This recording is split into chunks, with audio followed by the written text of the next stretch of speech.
Hi, 3DMJers. This is Andrea Valdez, and you are listening to the 3D Muscle Journey podcast. Before we dive into today's episode, just wanted to remind everyone to head over to 3dmusclejourney.com and sign up for our Big 3 newsletter. We call it this because, in case you haven't noticed, our team comes up with 3 new pieces of content every week in the form of 2 articles and 1 podcast episode. Rather than remembering to check back with us 3 times a week, we can send it all to you in one single email every Thursday. This weekly digest also includes direct links to any other content that Team 3DMJ coaches are a part of throughout the entirety of the internet. Whether that's guest appearances, interviews, seminars, or courses, you will not miss any of it. So if you like hearing about all the free resources that we have to offer, all the products we sell, all the projects we are a part of, and all the ways you can get discounts, reminders, and early access to them, head over to 3dmusclejourney.com right now and sign up. Thanks so much for listening and enjoy the show.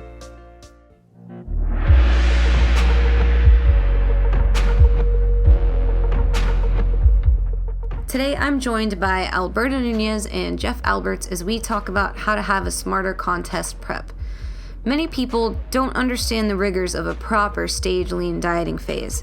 Sure, everyone knows you'll be hungry, but what else do you have to manage? How can you mentally and physically deal with the way this affects your life as a whole? That's what we're talking about in this episode. All the ways you can manipulate your lifestyle to get the most out of your dieting phase. We get into nutritional manipulation, self-talk, fatigue management, cardio, caffeine, sleep, and so much more. Even if you've already dieted or competed before, you can still draw a lot out of this episode to expand your toolbox of tactics, if you will, for when you do need to adjust your planning in the future for yourself or for your clients. As always, if you have any feedback or comments on this specific episode, you can leave them for us at 3dmusclejourney.com under podcast number 47. So here it is, guys, a smarter contest prep with Jeff Alberts and Alberto Nunez.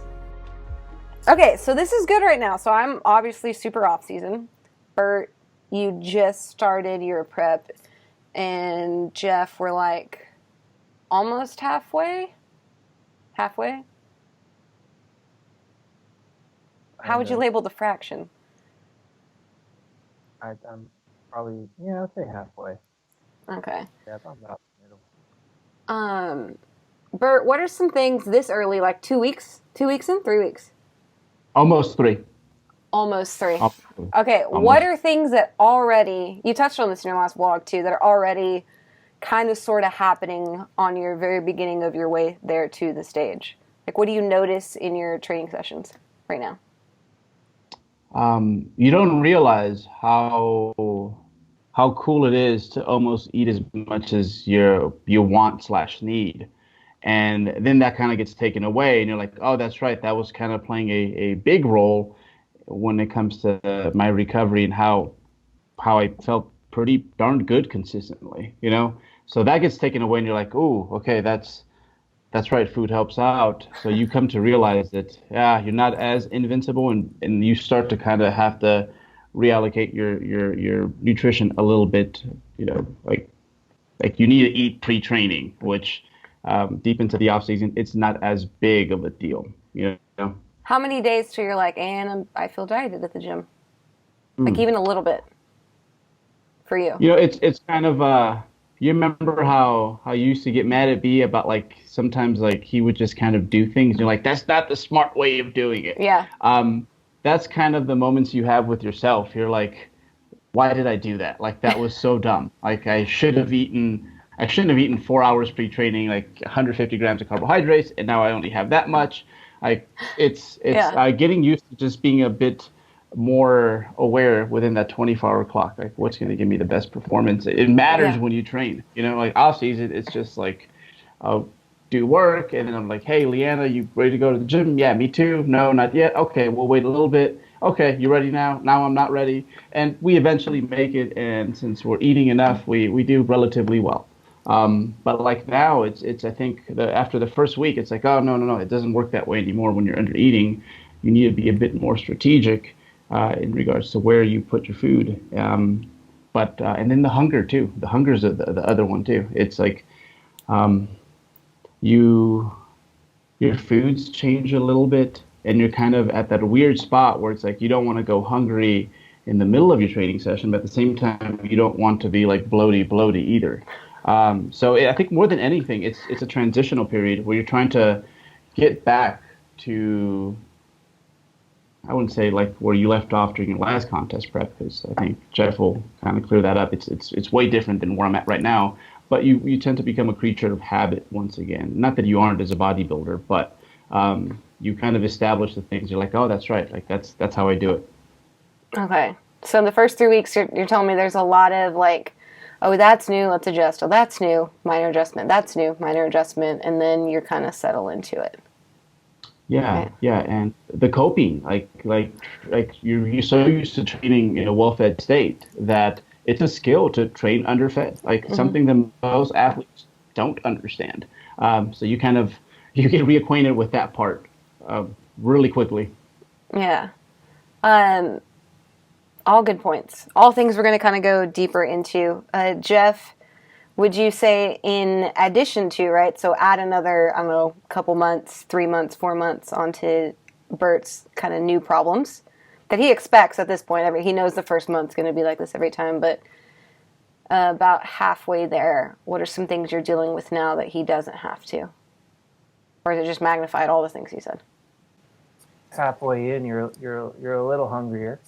Right. You become more strategic with your food. So I think, like he was saying, the off season, you don't stress it. But now it's like, okay, I know my lunchtime meal is going to be the biggest one because I usually train after that. That's going to be the biggest meal. Then I also like sleep becomes probably even more important. That's a So good point. just even like losing a little bit of sleep, like it can really screw with you because now you're sleep deprived and you're in a deficit. So it's like if you and let's say the day prior you had a hard training session, well shit, you wake up after that, lack of sleep, deficit. That day's training might be like, whoa, might be even really tougher. Yeah. Well, Like I guess a lot of moving parts going.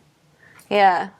And I guess the one thing that is almost in a weird way easier now is like you are fully into your mode, Routine. right? Whereas Bert's like still trying to figure shit out, like where do things fit right now? Kind of you're like, I have to be, at this point you're a robot fully there. Yeah, I have my daily routines, daily rituals. Like coming out of an off season, it's like a dimmer switch. Yeah. You like slowly. He's right like right now. He's probably slowly turning it up. Yeah. Where mine's like almost all the way up at this point. Right. When do you think all the way up is for you guys? About how many weeks out from your show would you say you're like everything is super on point and everything matters to the max?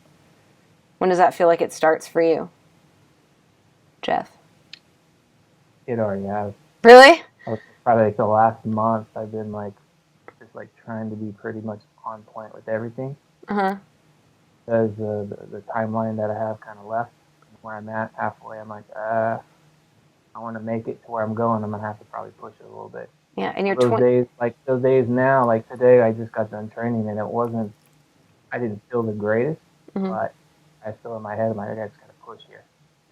I can't just say, okay, I'm gonna go soft here. I have to turn it up. So even though I wasn't feeling it, I still was like, okay, just get after it. Yeah. You're 26 weeks out right now? 27-ish? Okay. Man. All right. And Bert, when do you feel like you're 100% everything structured and on? And When you start to, I guess, I hate the word hangry because it's such a real thing, though. But overfed athletes use it all the time. I'm like, bro, you have no clue. You don't know. Yeah. One of my fluffy powerlifter friends, cuddly is probably a better word, right? And remember he was like, She said cuddly. He said cuddly. He's like, I'm hangry, and I'm like, dude, it's like you could not eat for a week and you'd be fine. But I would say it's probably when, and this kind of goes back to training and connecting it to everything else in your life. Once you kind of, you're aware of the fact that like stress is stress, regardless where it comes from. Once it starts getting to the point that you're, like it becomes real, like you realize that, shoot, I would have handled this differently in a well-fed state. and I'm not doing that right now because I'm underfed. Once you start having those little glitches happen here and there, that is when you're going to see the same thing with your training. Like when your fuse is just going to get shorter, and you have to adjust. It's not going to be perfect, as Jeff said. You're going to have on and off days, even if you're like super detailed about your setup. But you can really minimize that by yeah, just having making it a bigger priority. I think once we're like at mid set, it's like there's not much difference like mid set versus versus deep into a prep, but it's the preparation that goes into that highly differs. Man, I feel different between sets. Like I'm just sitting there, I pep talk myself every 5 minutes or so when I'm real deep Well, into yeah, prep. that part too. That's the preparation. It's like, Yeah, it's not like oh, just let me kick before the these gym. dumbbells up.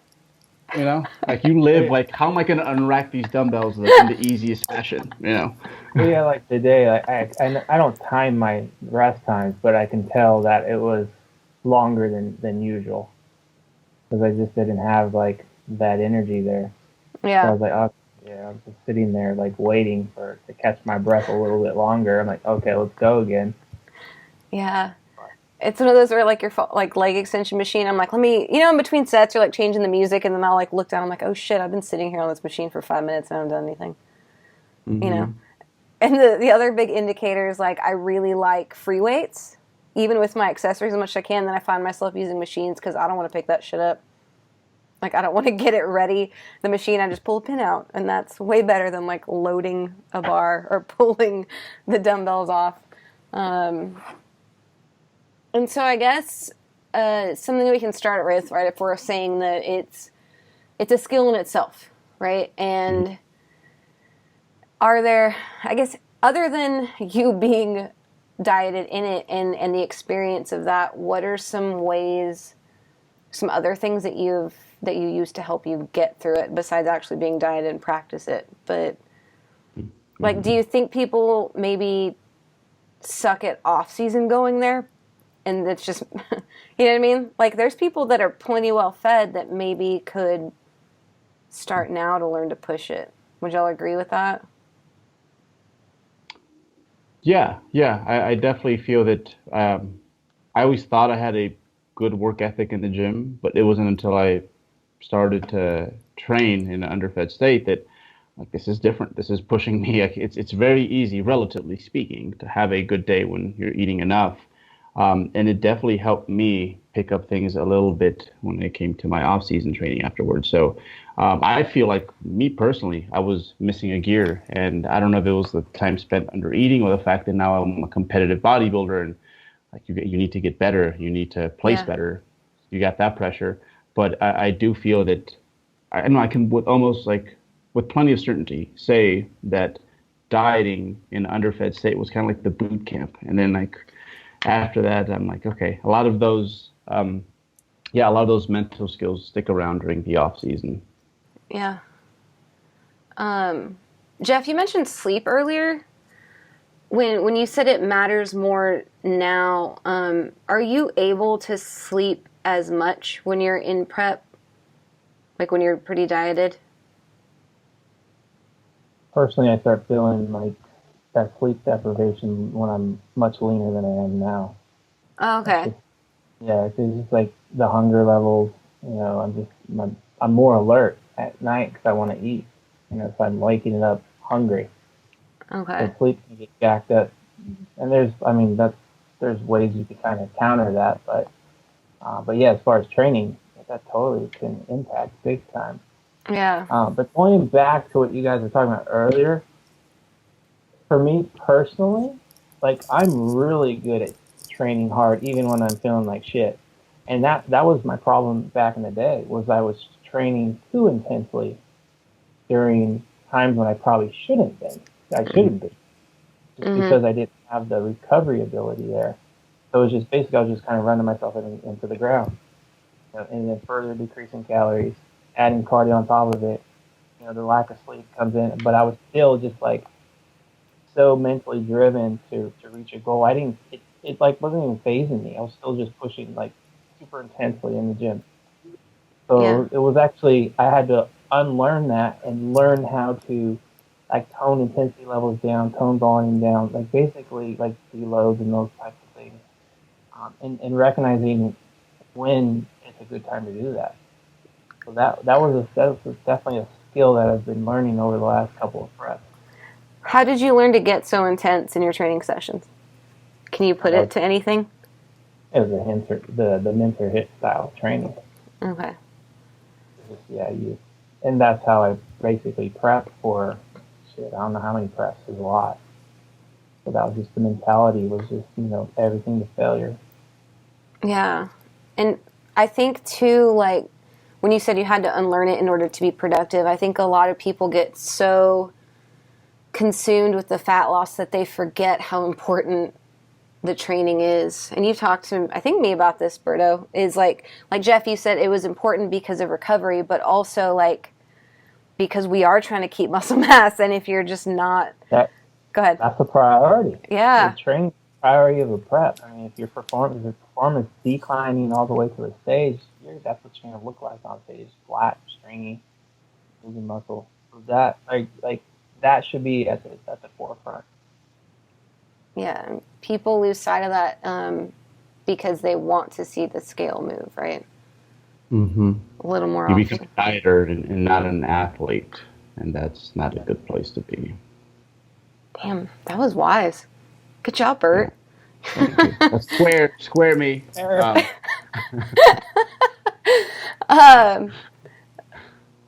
But like, at the same time, right? A dieter is a skill. Like all we're talking about here is like, how do you mentally learn that? And I think I would agree too that after going through your first little mini starvation, you learn what shit really feels like. And on the way out, you're like, oh my God. Like, not that I was ever a pansy before, but I think because I spent like 3 years under eating that I didn't realize what I was missing there.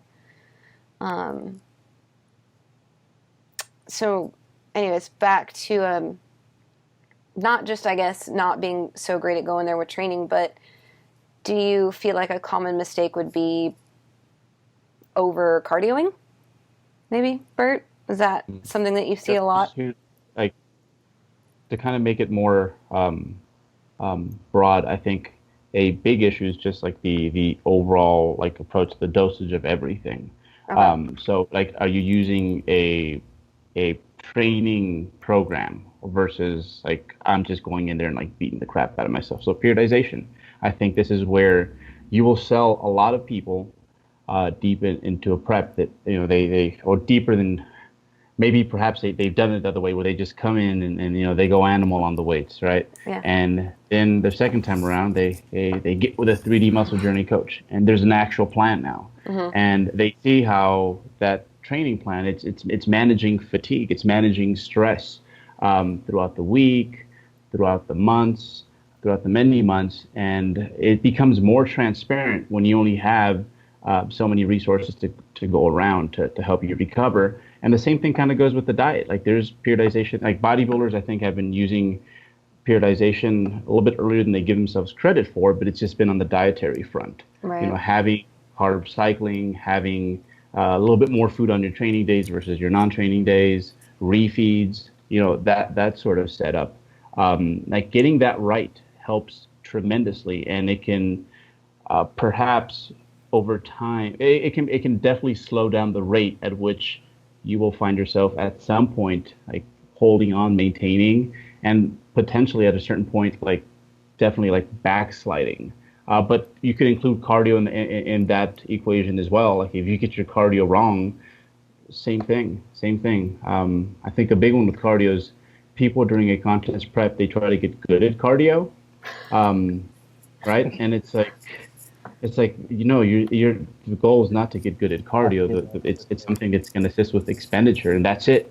You don't want to get good at cardio. Like I love to be months into a prep and I hop into some sort of contraption, some sort of hamster wheel, and I'm like, man, I am sweating and out of breath, and I am like 5 over. Like that is a good sign to me because I'm still very, I guess, anaerobic when it comes to a lot of my adaptations. But yeah, I think having a plan across nutrition, training, and cardio. Super important.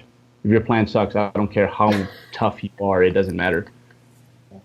Yeah, I thought because I was a hard ass worker, but and my Yeah. plan sucked in 2009 and prior to that, and I was 160 pounds on stage.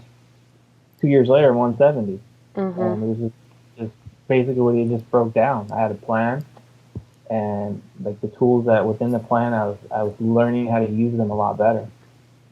That was the big difference.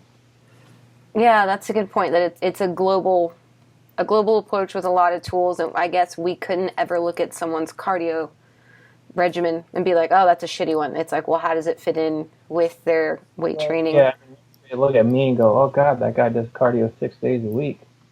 That's he should be doing that, you know." But it's like I'm like he said, I'm not trying to get good at it. I'm just sitting on a bike spinning and just expending calories, Right. you know. So it's not that evasive. It's not like I'm doing like 5 hit sessions in a week, which would basically destroy me. So just pedaling on a recumbent bike casually, I'm just burning calories. It's not impacting my weight training that's going to be going on later in the day and things like that. So there's a lot of context and a lot of perspective to look at when we look at these tools. Yeah, and also with you, you don't have a whole shit ton like your lifestyle. It's not like you're a waiter or a mechanic, like or you know. Not a construction worker. Yeah, Yeah, so it seems like a lot of cardio, but it's relative to the fact that your booty's in that chair most of the time, other than when you're training. exactly. Yeah. Yeah. Um,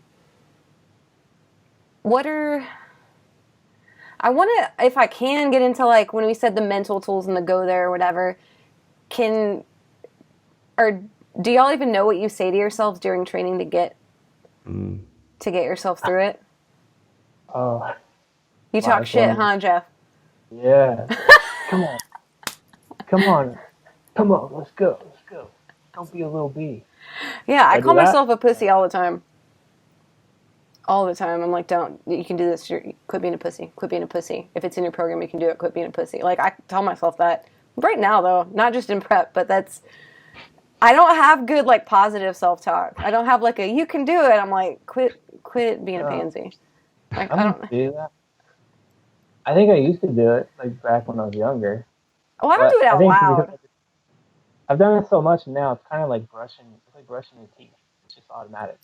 Like, I don't need to psych myself up for a set. It's just, I know what I'm doing. I get under the bar and I lift. There's no, like, thought. It's just, like, brushing my teeth. Best way to describe it. That's a good point. And when I'm tired, I'm just like, okay, I'm just going to take shorter and slower strokes on my teeth. It's fine. Bert, do you say anything? Get clean, though. They're still going to get clean. Yeah. I hear you. It's going to get done, but it just might take longer, but it's going to get done. That's probably my thing is I slow things down in my mind a lot. Okay. I don't look past the next set. I just try to focus on this one and what I need to do. So it becomes, like I don't think like I have a 5x8 on the squats today. I think more along the lines like let's do this set and let's do it right. Let's sit back down. We're ready. Let's go up there again. But I think a big one for me, aside from just slowing everything down, is the fact that I'm very confidence driven. Like if I'm confident, I perform so much better. Whereas like if like I'm not, so it's, I guess I got to walk into the gym with like a little kick in my step, like dude, you got this. So I actually use a lot of positive. I think now that I look at it, and I've never stopped and thought about it, but I basically tell myself that you were made for this, dude. Like go do it. Yeah. But yeah, the slow things down is kind of funny because it's not like I try to. It kind of happens that way. Anyways, like you mentioned, like a set starts 30 seconds before you actually kick those dumbbells into place. Yeah. And mine's like, it's either very like trying to make logical sense of it, or it's negative like that. Like I'm calling myself out, or it's like, obviously you can do this. Obviously, like it's in your program. It's not a stupid program. It makes sense. You can do this. Obviously, athletes do this. This is what athletes do. Athletes do their job. Like I use like identifying myself as this person to separate myself from everyone else in the gym, which is a shitty way to think about it. I'm like, I'm doing this thing and they're not, like I have to get it done. I get way less chatty. As y'all know, I don't ever shut up. But when it's prep, during the workout, it's hard.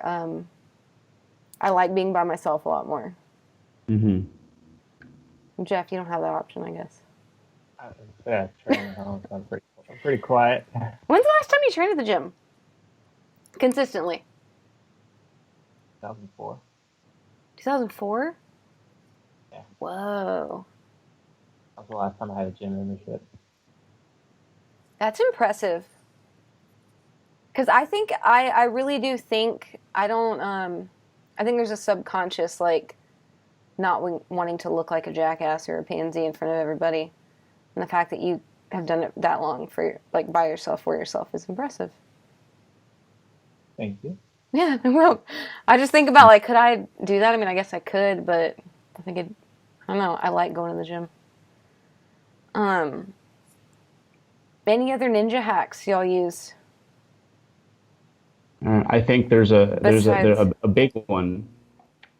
Is when you get to, I mean, this is all like about, I think it goes in stages. Like right now, I still expect to progress in my prep. Right. Like the first few weeks, and I'm going to get stronger. It's going to act as a little buffer. Hopefully, it's not for a while. That like I end up in a better place than where I was initially. And I think an important skill, along with the coping and having a good plan, and this is where they kind of line up. At a certain point, you do have to adjust your plan because you're like, you know what, the goal is no longer necessarily to progress. I'm just going to try to keep performance where it's at. And that's a very strange thing to an ambitious, competitive physique athlete. It's like, you know what, we're not going to necessarily push to get stronger unless it's like glaringly obvious that we have this chance. It's like right now, just don't backslide. Mm-hmm. And that is like pulling that is hard. Yeah. What'd you say, Jeff? Don't break. Don't break. Yeah. That's another, that's important. Yeah, I've never. There comes a time where you have to kind of like, okay, we need to tone the loads down, like keep them the same for a while, or even tone them down just a little bit, or lower volume down maybe because you're not recovering as well because you don't have the food there. Keep that going, so for your recovery, tone the volume down. You might need diet breaks, or you might need to have more refeed or whatever to maybe keep you afloat and with your training. Depending on timelines and things, but yeah.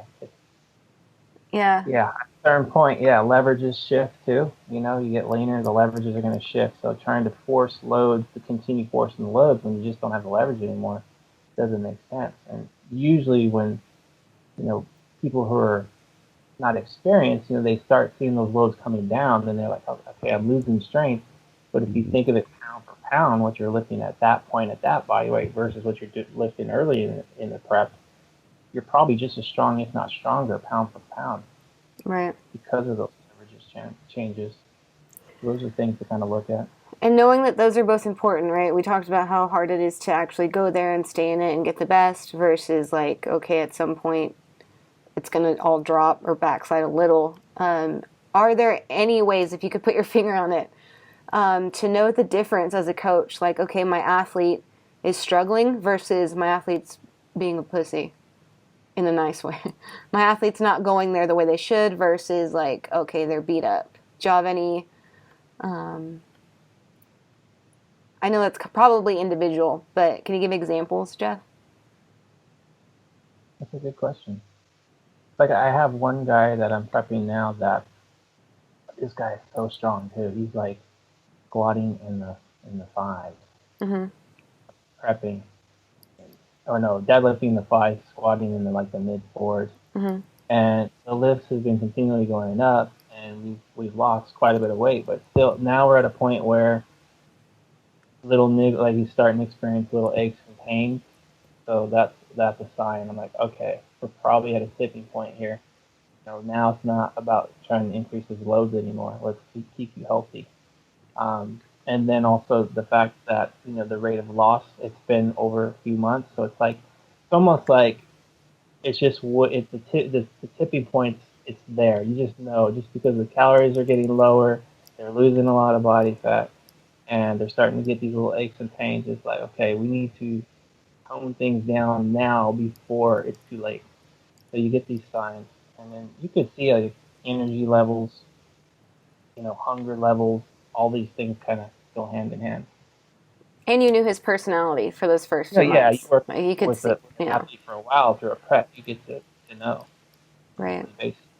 When how they're experiencing things in the beginning when they're like Alberto saying yeah, I still have decent energy, whatever about it, but then it starts to go down as you go.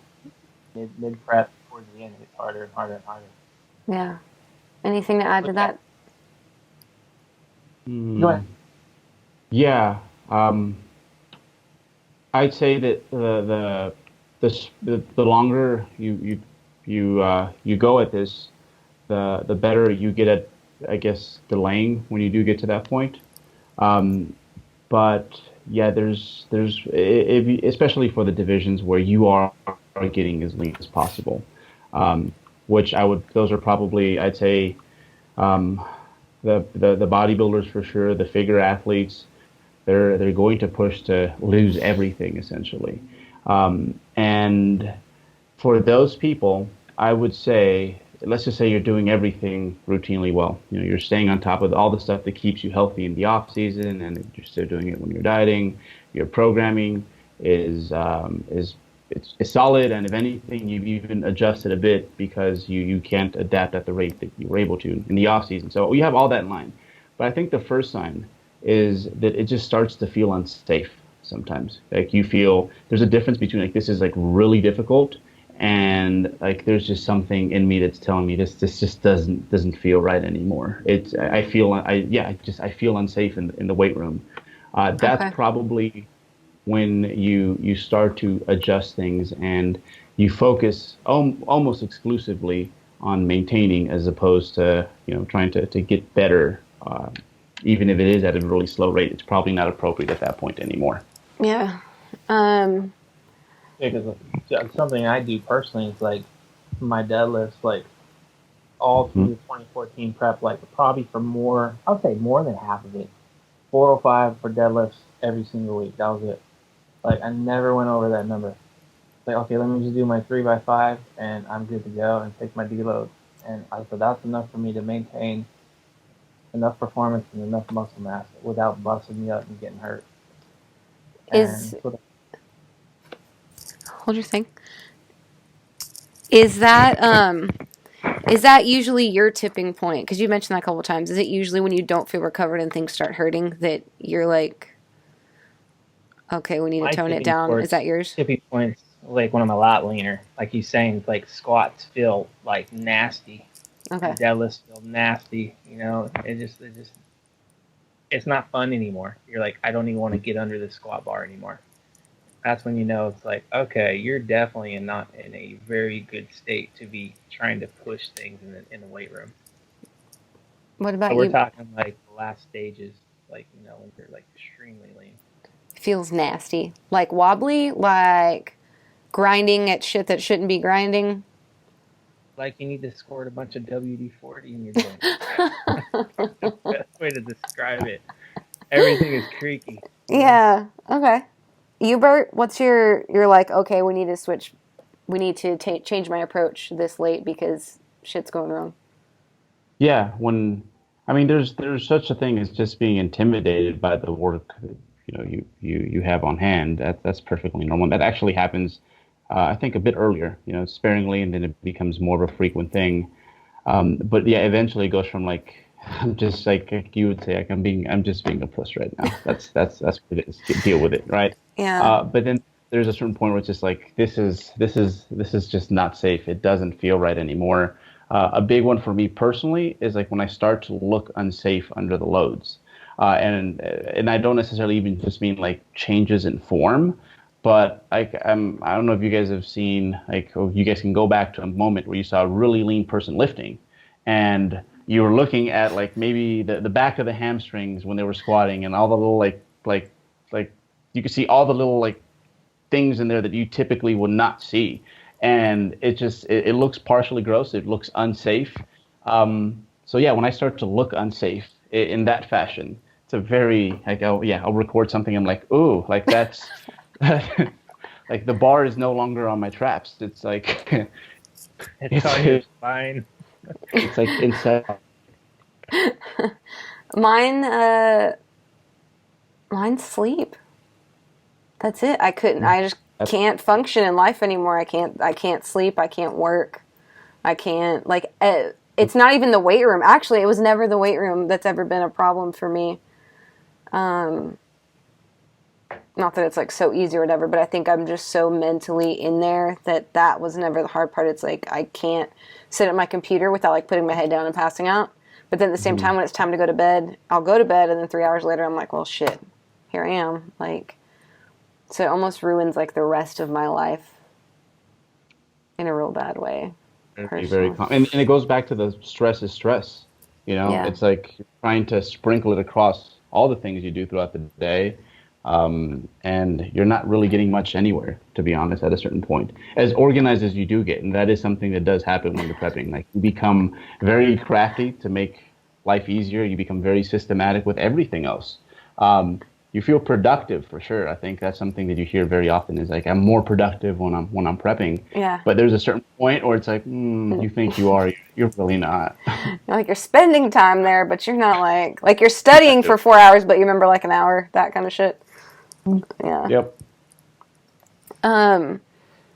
We talked about earlier about food manipulations, and I know that I get pretty OCD about this, especially when I'm dieting. But like, Jeff, what are some nutritional things that you're like, in order for me to make it through every day, these are the ways that I've allocated my nutritional resources? What are things that you do personally in prep?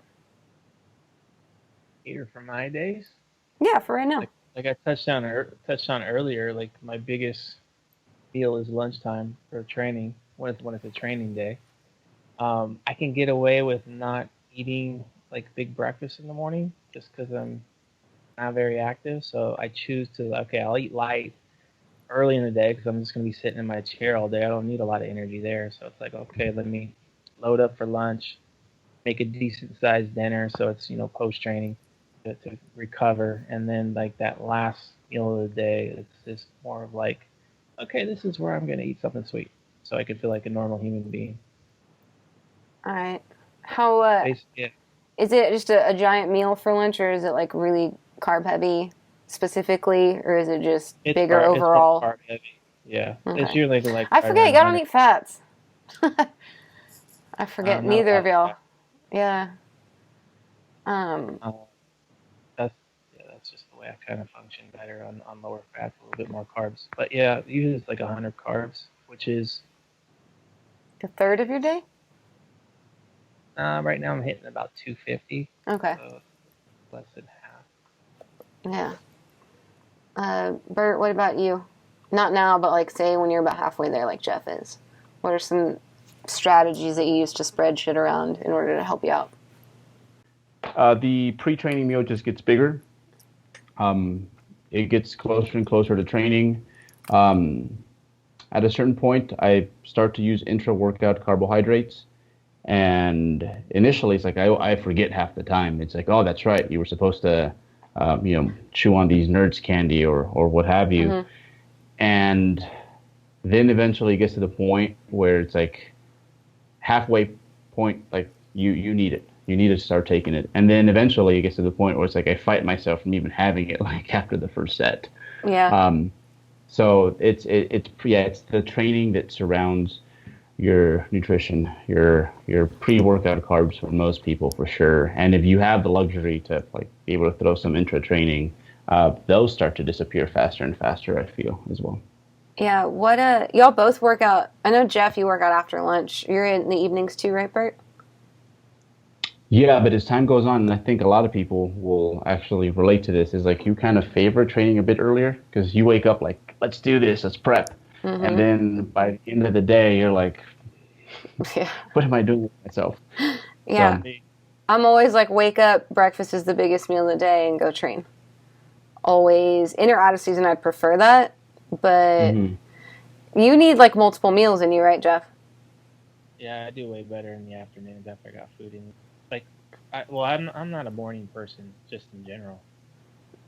So even in the off season when I'm like well fed, I'm getting up. I'm not wanting to go train. Like the last thing on my mind was go pick up a barbell and put it on my back. I'm like, no thanks.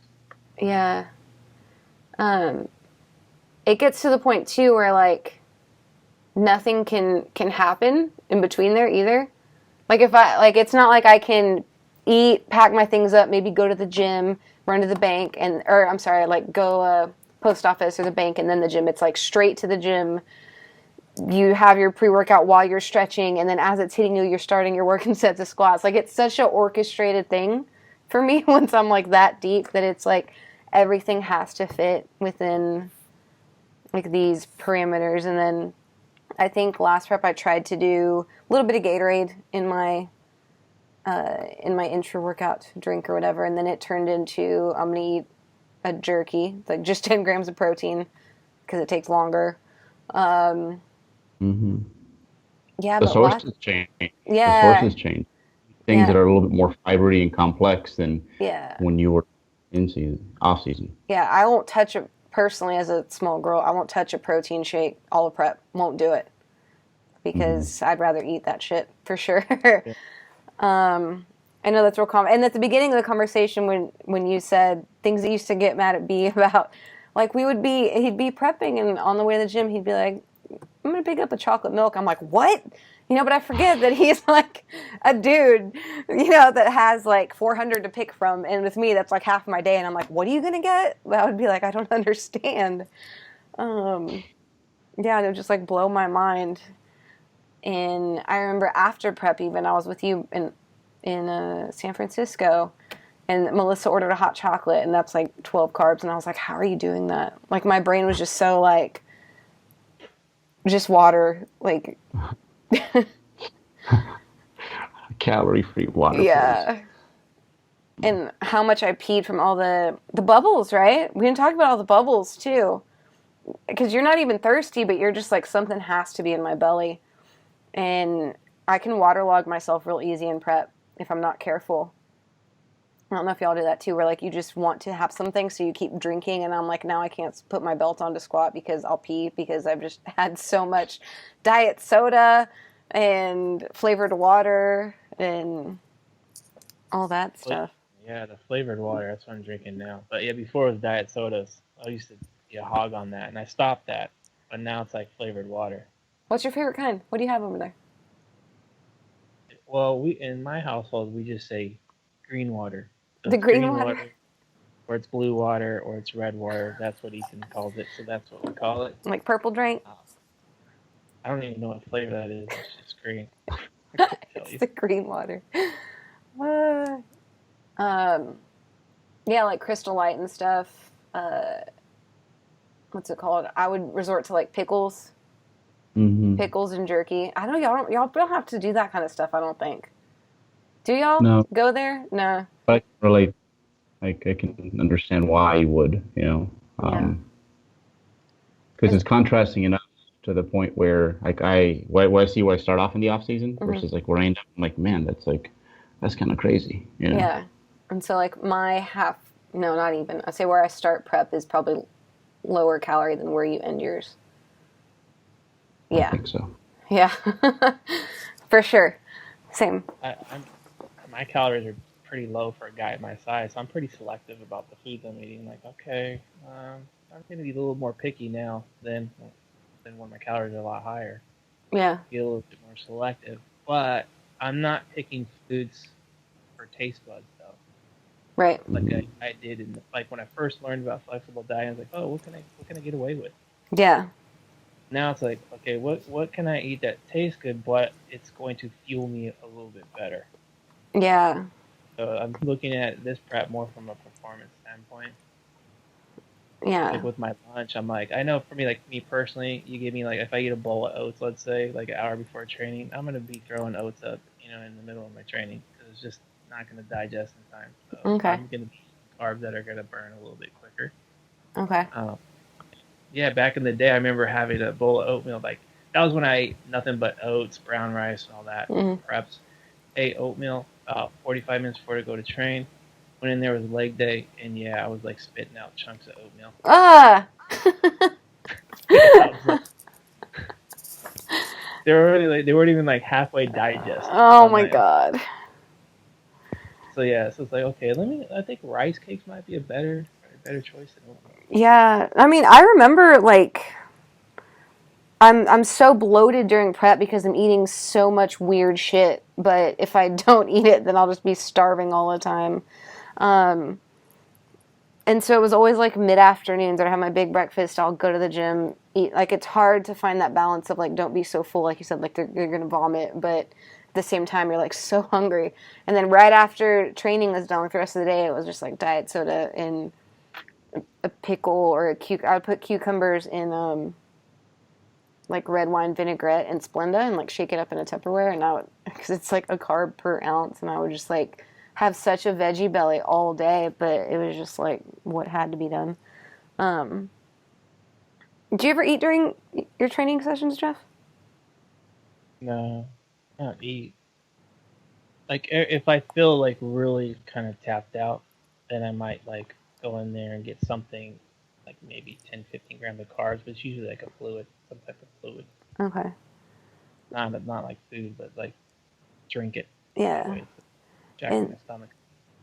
something else that I really prided myself on last prep is I think I went 3/4 of the way with 0 caffeine. Oh wow, Because I remember like I was thinking about it, and Bert was like, "Nah, just like." I remember that you were, I think, surprised that I hadn't done any like halfway through, and you were like, "Just wait till you really need it." And I think within the last 2 months, I went from no caffeine to like 3 servings a day, like a pre-workout and like 2 coffees in the afternoon, and it was just like it was real fast, but it just like I feel like mine, I know people can't see this if they're listening to the podcast, but it was like slow, slow, slow, slow, and then like a big drop in like energy and sleep and effectiveness and aches, and like my prep came on real slow, and then it just like the rug came out. Um, how reliant are you guys on caffeine? Because you guys start with your morning coffee, both y'all do, all the time, right? frequently, I yeah. don't know. It's called Alberto's coffee. You go 7-Eleven. That's not coffee, You don't think that's but good yeah, coffee? that was alright. I'm just saying. Are you a You have coffee Morning different snob, coffee. caffeines Jeff? now. Are you a coffee snob, Jeff? No, No. I What mean I'll kind do you drink. drink? Usually it's like just Folgers, like something Oh. generic or cheap. And, Sometimes I'll be like, okay, I'm gonna get me some Dunkin' Donuts coffee. oh, Buy hey. that, but this is expensive, so I kind of limit that. But Does your yeah, morning intake? coffee. It. I would say I drink maybe 3 cups, Oh, but I don't use. I don't like pre-workouts. I don't really take pre-workouts. If I feel like I need it, then I'll have like maybe a cup of coffee. but you're not like. Do you ever like fight yourself from wanting more? Cause shit, even now I'm like, I gotta Skype tonight, and I'm kind of tired. I'll just have a cup. Like it's. Yeah, when I get more hungry and leaner and more hungry, yeah, I'm like, okay, yeah, let's have a cup of coffee in the afternoon, or Yeah. let's have a diet soda because yeah, that hunger level, like, what can I put in my mouth and in my stomach? That's obviously not gonna have any calories. Yeah. So yeah, you start to get a little more reliant on those things. Yeah. It's important for me too. Like even the decaf coffees, and I'm in prep too, because like without coffee, I don't use the bathroom. So Mhm. it's true. Which From kind a of goes, it lends to the stimulating effects of it, yeah, which that's one, and the other one's appetite suppressing. yeah. Caffeine helps out with that quite a bit, especially, I'd say in my case, that's probably the biggest thing. If I drink some coffee after my breakfast, I'll be good to go for upwards of 5 hours. Tell us about your caffeine naps, Bert. Oh yeah, yeah, yeah. That's just general practice throughout the year, but I do taper them towards the end. That is one thing I am aware of. Like when you told me you weren't taking any caffeine, I'm like, well, that's very convenient because when you do need it, when you do start using it, it's going to work quite well. Mm-hmm. Uh, with me, I do taper it before I start a prep. I kind of retrace my steps, see about how much I'm taking it, and usually like I can start my day without caffeine, but my pre-training, I keep that there just because I feel like if it can help me get a few reps here and there, then sure, let's throw it in there. Um, but yeah, I do use caffeine apps at a certain point. And this comes super in handy when you are deep into a prep, and like a nap can like save your day, like straight up. It can. And yeah, I'll take my caffeine pill. I'll go to sleep, and then you wake up feeling amazing. You don't wake up groggy. Like the caffeine, when it starts to peak, it's like, all right, let's what we were unable to do just a few minutes ago. But yeah, it's a very important tool, and I think it's something that definitely we dose differently as we get closer and closer to that stage. How about, well, we've talked about too with cardio, like I think we all recommend if you can do it in a separate session, like please do. Is, I don't say like, is that hard for anybody, but like, do you feel like there are some things that people mess up in terms of their cardio when they're prepping? Like obviously maybe try not to do it right before you lift weights, right? That would be useful. That would be Very useful. And a lot of people don't do that. Do they really? Yeah, a lot of people do that. Like I find out, I'm like, I thought it was common knowledge. Don't do that. So yeah. Damn, I'm glad I brought it up then. Mm-hmm. Why? So I mean, might as well say why. Oh, why not to? Well, if you're doing like, because I bet a lot of those same people are the ones doing like the stair stepper and stuff. Like it's priority, right? Your training is your priority, and if you can't if you're already wearing out your legs beforehand, or running down your caffeine or running down your food or whatever, I mean, there's a lot of resources that, especially when you're already dieted, that you're just burning through before the important stuff.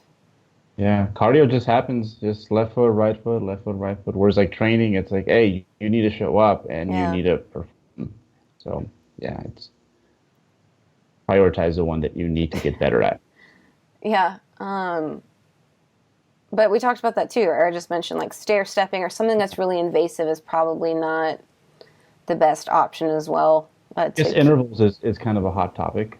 That's something that we'll bring up. Where do intervals like fall? Yeah, we talked about that in our cardio episode, which was like forevers ago. But good.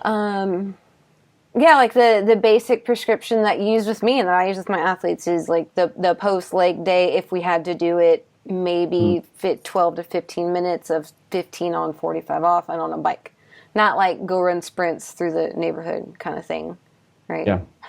Yeah, exactly. Something that's safer, right? Like a bike is probably a good choice. Less impact. I think a big beef that I have personally with the interval training is that obviously it can fatigue you, right? So it can affect your strength training. And the way most people do high intensity, like you hear people say this and they'll say it with like great pride. Like if you're not like almost throwing up after the first interval and you're questioning how you're going to do the second one, you're doing HIIT wrong. And it's like, dude, like even the sprinters that they love to use as comparisons, like they strategically load their training, and they're good at the actual like sprinting. They're good at doing that. And here you have this athlete who's under eating, is trying to keep up with their weight training, which is a task in itself. And we're just going to mindlessly throw some really like fatiguing style of cardio in there. I think that's where potentially, if done inappropriately, high intensity cardio can, if anything, affect performance in a negative way, which long term throughout a contest prep might have you not retaining as much lean body mass as you could have had your training been like priority number one, and like you hadn't done like straight prolific type of interval training, right? Prolific. Go ahead, Jeff. Are you gonna say something? I thought I saw you open your mouth. No, he hammered that home. Yeah, because I'm not like anti-HIIT, but I'm not. It's not my go-to. It's definitely a one of the last resorts. It's definitely nothing we would start with for no reason. And I guess the main takeaway from that cardio episode too was like its purpose is for a competitive physique athlete. Like it's just to burn calories. It's just to create the larger deficit. It's not, like you said, to get better at it. And never mind the fact that, no offense to most bodybuilders, like, we don't know how to run very well. No, we don't. Like, most people don't know how to run, especially like a hit style. Like, some people can jog, but most people don't know how to run, and it's dangerous. I mean, can you imagine me going out to the park and doing a bunch of sprints? Like, dude, you're 45. What are you doing? You're gonna pull. You'd be wrecked for like a week. Well, even now, right? Like, a lot of times in my training, I'll run 400s to 800s. But when it's like 200s or 100s, I'm like, oh my god! Like, it's just different. Very different. HIIT kind of has that glamour and that appeal. Like, oh, you're working hard. You're gonna progress because you're working hard. That a lot of people gravitate towards that, and they think that that's what they should be doing. But my thinking is, let me only make it hard if I have to. If I could get someone to drop body fat, doing something like bliss or miss, and it saves their weight training, like Alberto was saying. I mean, that's what we want to do, because the priority again is the weight training. Yeah. Again, you want your performance to remain like super, super high all through the prep if you can, so you get on stage looking nice and full and maintaining all that muscle mass. And one thing that because someone's going to mention this, is the fact that, well, what about like it? Intervals help mobilize the stubborn fat. In theory, it makes sense. You're like, that's a perfectly logical argument, but in practice, I have never ever seen intervals, like, without a doubt, like, be the thing that brought us home. It's always like, we got the same results both ways, or perhaps it's like, was it the intervals or the fact that we just kept dieting? Yeah. So I've yet to see it, and that's just based on I've never seen it make a difference, and I've done a prep both ways. Yeah. And no difference other than, like, I felt like I had no legs, like, half of the week when I was doing intervals. Yeah. And I think with me, I actually prefer like a more miss or hit, just because of the time. Like, I could knock out 150 calories a lot quicker if I'm listening to a song, and every chorus I get faster, and then I relax on the verses. Like, done. Like, prep is such a mental thing for me that it's if I'm like, I have zero energy but I'm on the elliptical, it's like, okay, what are we reading or listening to or writing down? But if I have any ounce of energy, it's like, pick a good song and, like, keep with it. See, here's the thing: is like, it's all tools. Like, you could. There's context to it. So, early on in a prep, let's say you are doing HIIT, it might not be all that bad, because you've got, you got a lot of body fat still. You have a lot of energy. You could get through it. You recover okay. But when you're deep into it and you're trying to get the last couple pounds off, that's going to be brutal as shit.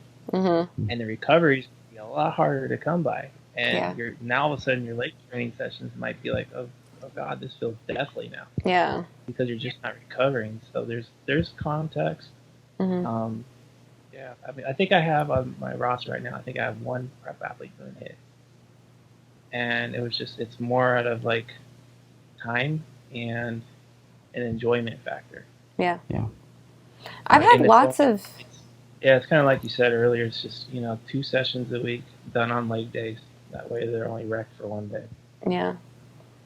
I have a lot of, not a lot, but I asked Berto about this, and I've had a couple of my females, which doesn't surprise me, be like, but I really like running, because in the off season they like to go jog, and I really like it, and can you let me run? And I'll tell them sure, and just like Berto told me, okay, go. And after like 2 sessions, I was like, and I can't run anymore. That was a terrible idea. He says, you go ahead. And I went to the track twice, and I was like, fuck, I can't move. And it just ruined my, like, 2 days afterwards. And so all my athletes that do HIIT are in the off season, and it's because they like it. Yeah. And I'm like, sure, dude, you're eating everything. Just go. One guy wants to insist on dribbling up and down the court with a basketball. He used to play basketball. Whatever.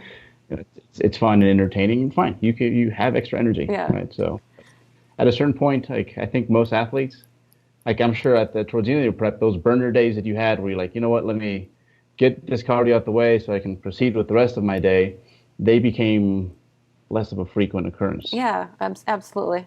Yeah, and it was never like, let me see how fast I can do it. It's just like, hey, 200 calories. This is a good song. let's go with it. And then, like, I'd go try to find, like, another song with a fast tempo and try to match it, you know? Because, as weird as it sounds, like, I think cardio is fun, honestly. But then, yeah, by the end of it, it's like, all right, just pull out a book because you're going to be here for, like, 3 chapters just to get the same amount of calories done. So, okay. As far as training during the deepest of preps, what else have we missed? I think the coming out. Okay. Yeah, I think that's important. Go ahead. So let's just say you got really freaking shredded. You've had to make some alterations to your training. A lot of your 5x8s are now like 2 or 3x8s, right? You know, that sort of stuff. You cut volume, reasonable amount of intensity, but you still feel safe. You made all those adjustments. You did a good job keeping a lot of your strength and muscle mass.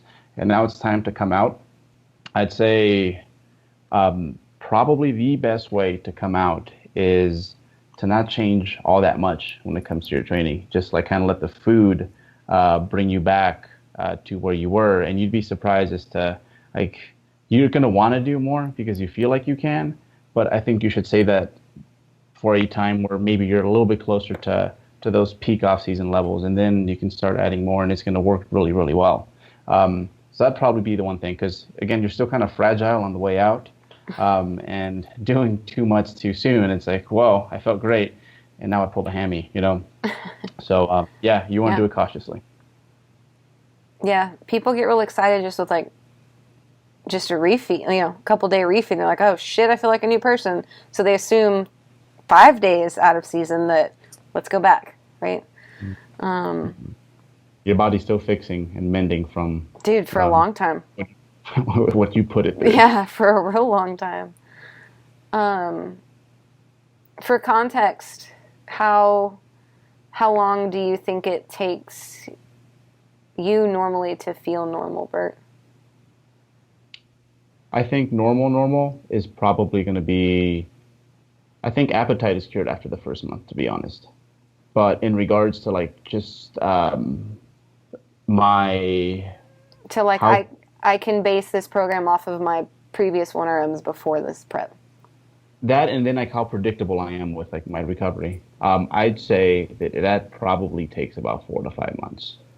Okay. And I am hoping that this next time I'm going to practice what we at this point feel is best, which is the recovery diet, and I want to see if I can expedite that. To be honest, I would love to be able to say that, you know, 2 months later, I am like 95% back to where I was, just because that's a time saver. And if it's if it's responsible, I would totally take that. What about you, Jeff? If you had to average your preps, because I know the last one you tried to stay a little leaner for a little longer, but I can't count that one. I was doing a recovery diet almost every time I had to come out of it. Not on purpose, but it just happened. It doesn't take too long to feel good again in the weight room. Like, because usually I gain body weight back relatively quickly. It's usually like within a month I'm up 20 pounds on average. But do you feel? If I were to average out I don't feel, well, see, the last couple of preps is when I've gotten the leanest. So the last one, you know, I tried to slowly come out a little bit slower. So that one took a little while. I was like 6 months. 6 months. But the one before that, I got up back to like 190 within like 2 months, I want to say. So like 20 pounds of gain. That's where I kind of felt like more, that's where I started feeling more normal. Okay. I don't think I count. Like physically and like mentally and, you know, just. Oh, you know what? That's a good point. Mentally back to normal. Mm-hmm. Like you said, I was going to say, I don't think I count as far as like when I got back to normal, because I feel good now and I didn't for like 5 years. So, and I honestly though, I think my shit's more common than y'all's, right? Like, I'd say so. Yeah, doing my first prep and being like, oh, this is pretty great to look like this. I'm just going to keep it for a long time. Then diet again 2 years later for season. And then, yeah, normal, what I think I remember a fed human feeling like as I was growing up, I don't think it happened again until about a year ago. So I really think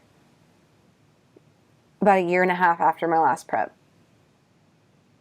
till I felt normal again, but it was because I think that was more psychological than than what it could have been. But that's honestly, that's quite normal. What'd you say, Jeff? Yeah, sometimes it's hard to interpret what normal is because you go for so many months of dieting.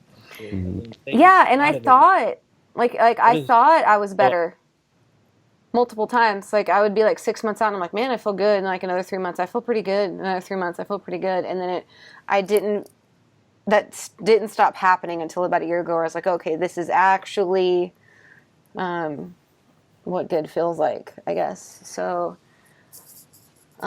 would y'all say that happens a lot more often with females, or both? Both. I'd say people who are kind of trapped in, like, they think the sport is done.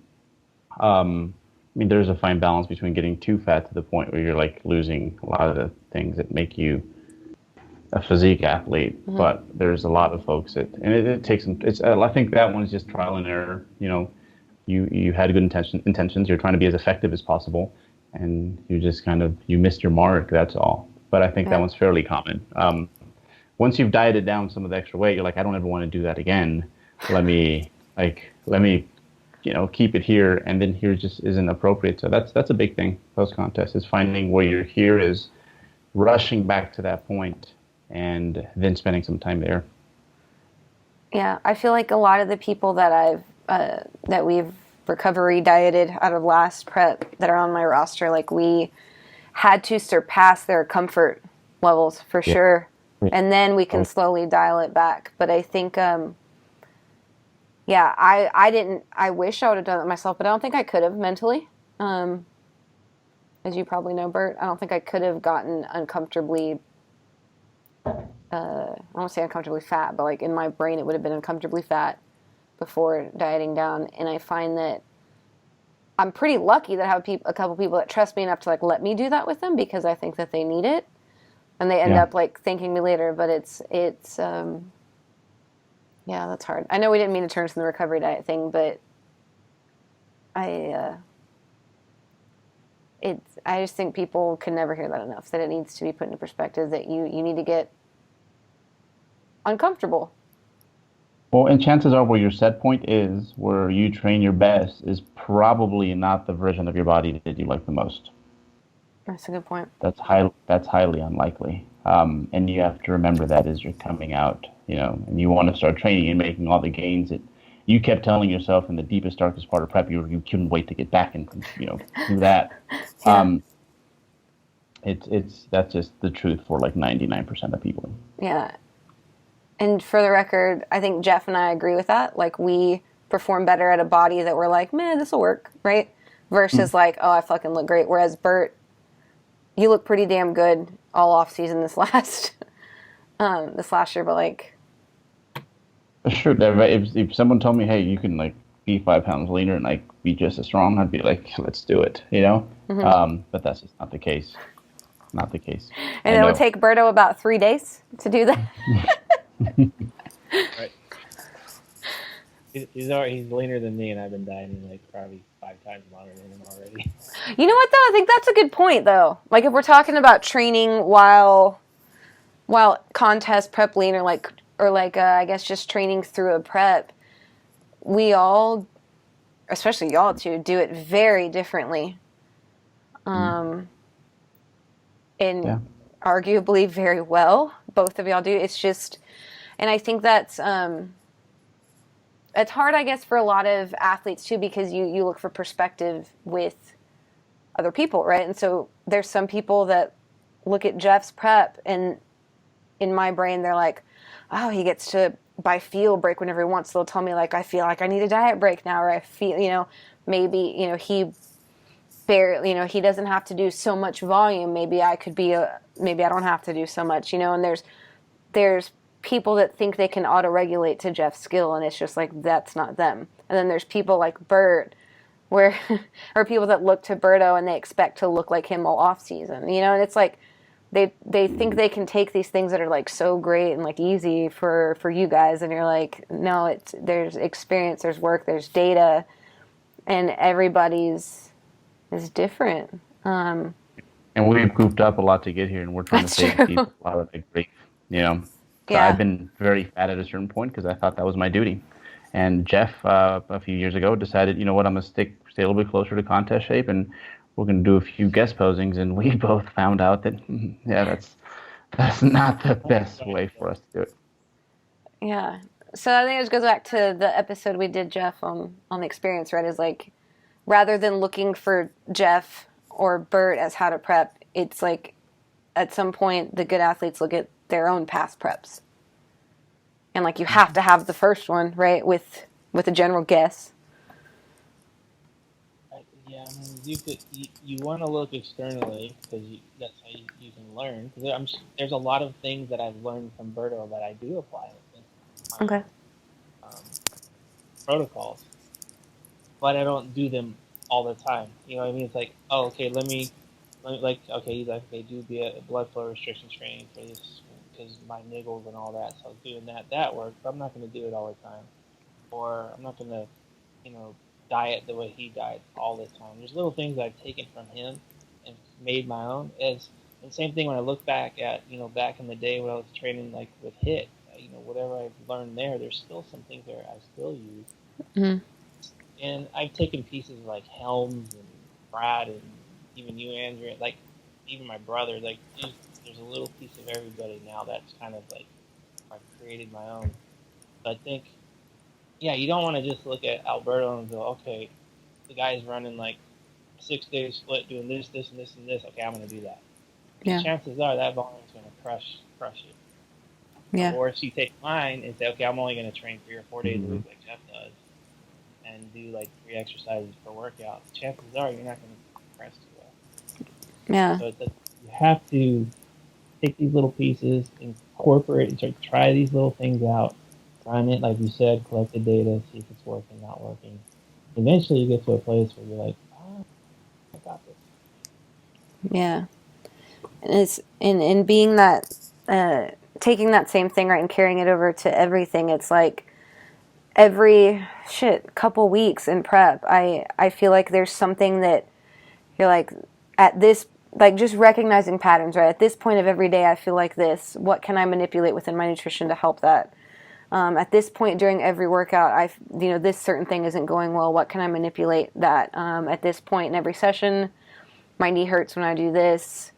What exercise can I sub in? Like, it's all those constant little tweaks that, we do the best we can for our athletes, right? But it's also their responsibility to, right, we give them macros, but it's your responsibility to allocate those in ways that make sense, right? Not just, I eat 4 meals a day to start, and they're equally spread out, and that's great. But at some point, you throw them, you sandwich your workout with the extra carbs or with the extra food, however you need to. Or if by the time you get to you work a 9 to 5, and by the time you get to training, it's shit. Okay, now you wake up at 5 a.m. to get it done and so I think while we can give advice, there's no right or wrong, but it is your responsibility to find your right over time to make it.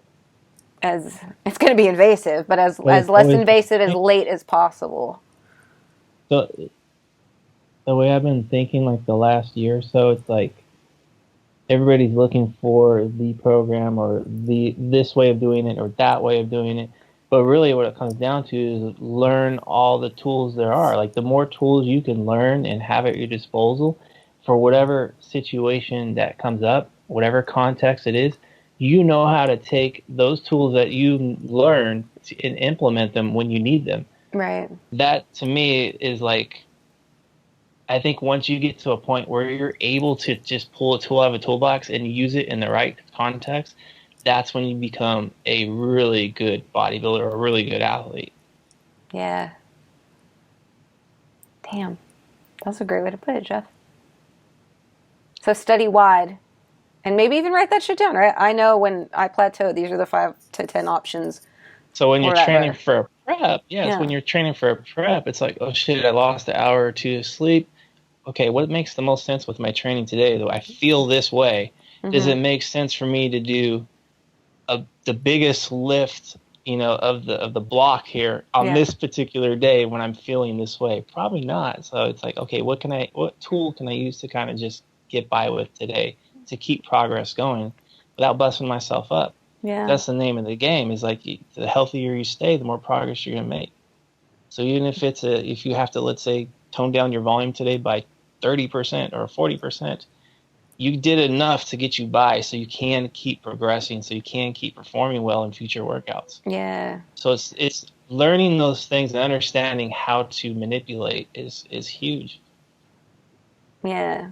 Like on a day like that, like if you have to volume match, right? If you have to drop weight and add a set or whatever, because that weight is just too fucking heavy today, Exactly. Yeah, or like if you have to BFR because you have to. That's all good. It was really good, Jeff. Bert, you want to round it out for us, since we're pretty much done? I think the thing that it comes down to is, I think people with structure thrive when they're prepping, and all the things that we talked about. It's like, in order to get to that point where it's as close as it's going to be to clockwork, you need to sweat the details, keep track of things, be organized. So I think that's how you figure that one out. There's a lot of ideas that we threw out here, but and one variable at a time. Exactly. Yeah. Yeah. Right. And it's crazy. Like, people think, oh, bodybuilders are not structured, they're dieting. They're out there. They certainly are. So yeah. Get your stuff together. All right. Thanks, guys. Talk to you next week.